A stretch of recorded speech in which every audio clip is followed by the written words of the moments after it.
Hello all, Jamie Rodgers here from Creative Expressions, and oh my goodness have I got a new idea for you. This is using my brand new Coffin die which come out as part of my Halloween collection, and as you see from the introduction picture, we're going to be creating a little box with it. Now this idea just sprung to me. I love construction and I love building different bits and bobs, and I really like the idea of making a little box or maybe a pen holder depending on what you'd like to do with it. It could be a little trinket box, it could be all sorts, and to be honest with you, there's a couple of ways in which we can actually use the shape once we've built it, which I'll talk to you about as we actually construct it. But it's nice to see how you can bring a coffin die together and actually make your very own gift boxes with it.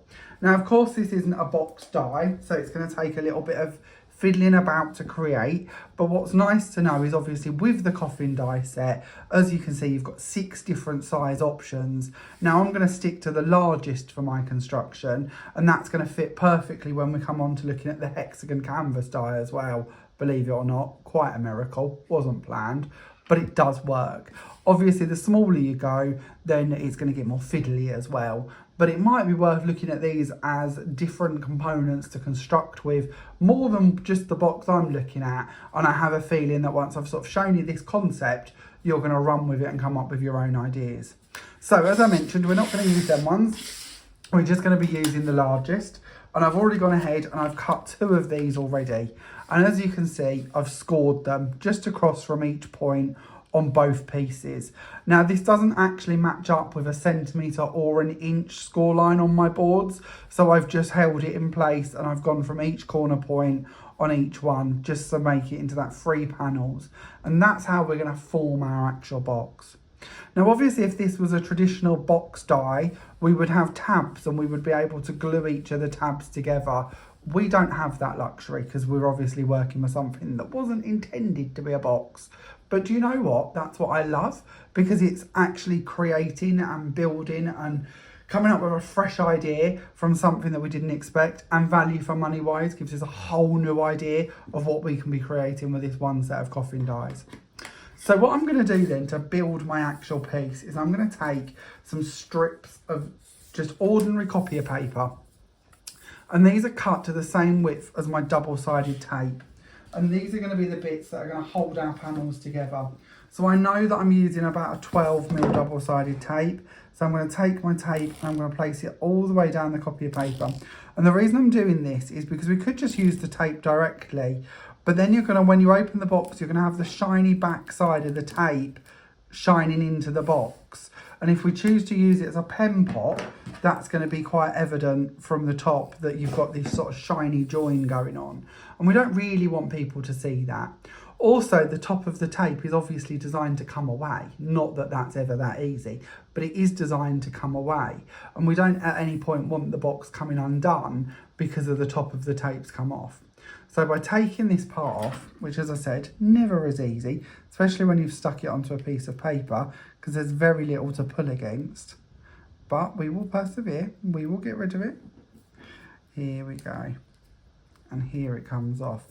So we can remove that part, meaning that now we have a sticky side and a completely matte side, which of course is going to be the inside of our box. So we're going to take each of the panels and we're just going to take this tape piece that I've created, and I did find it much easier because of the angles to do each section as a separate item. And we're going to stick it approximately, and this really is approximate, about 50% onto the die and 50% overhang, or onto the cut I should say. We're then going to bring in and do the next part, and we're going to trim that one away. And it doesn't, like here, doesn't matter if they exactly join, you shouldn't see the join, you shouldn't see the backing, so it shouldn't really matter if it's not spot on.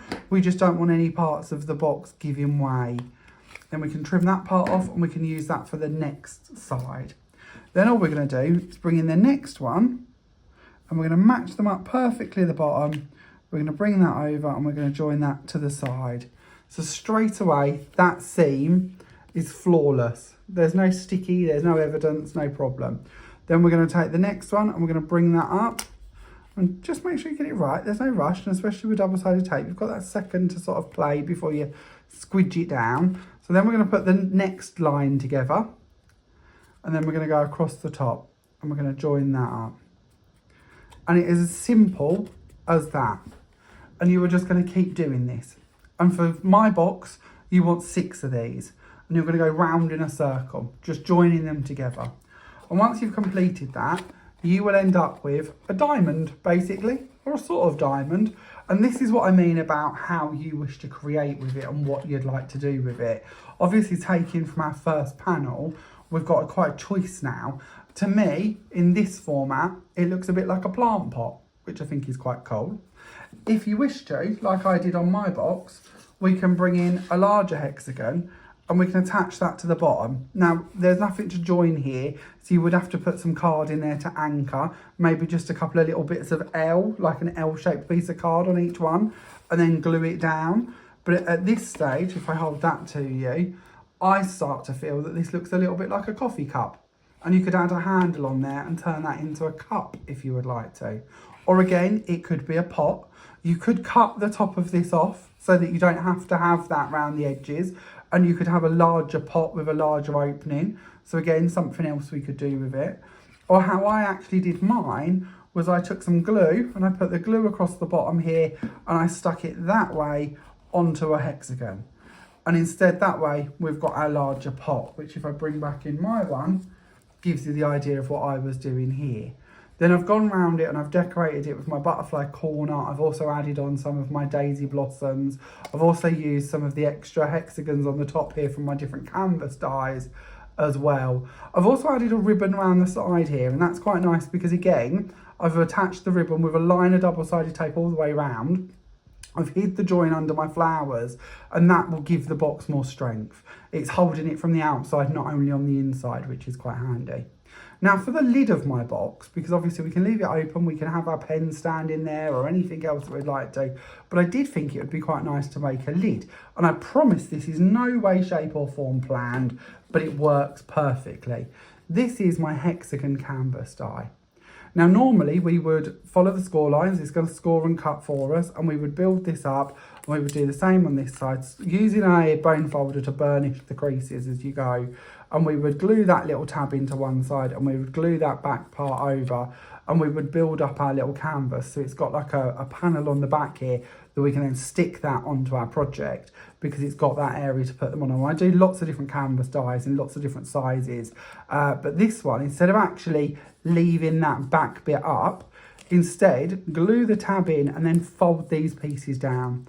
So fold them flat onto the inside. Now I'm not gluing mine, so bear with and I'll just show you what I mean slightly.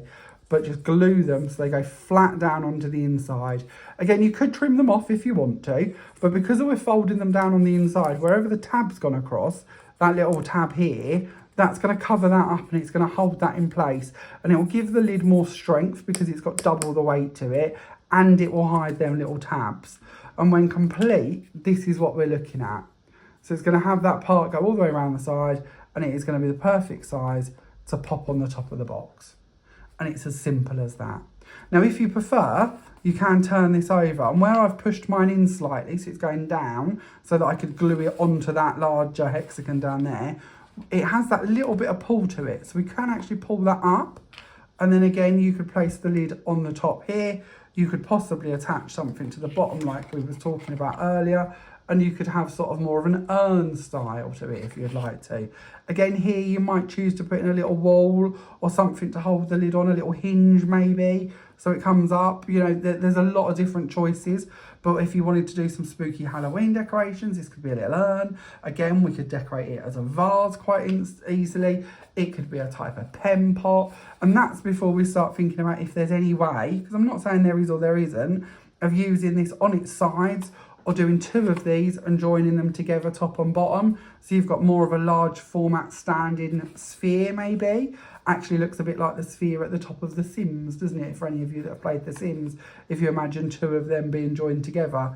If you can't quite imagine that, let me bring in this one and that'll show you a little bit of what I mean. So again, you could really go to town and decorate that as a double height, even if you did or didn't include that hexagon in the middle. And at the bottom, you could easily glue the lid onto it if you'd prefer, so that you've got something for it to actually stand on too. So again, this is just a concept. This is just an idea.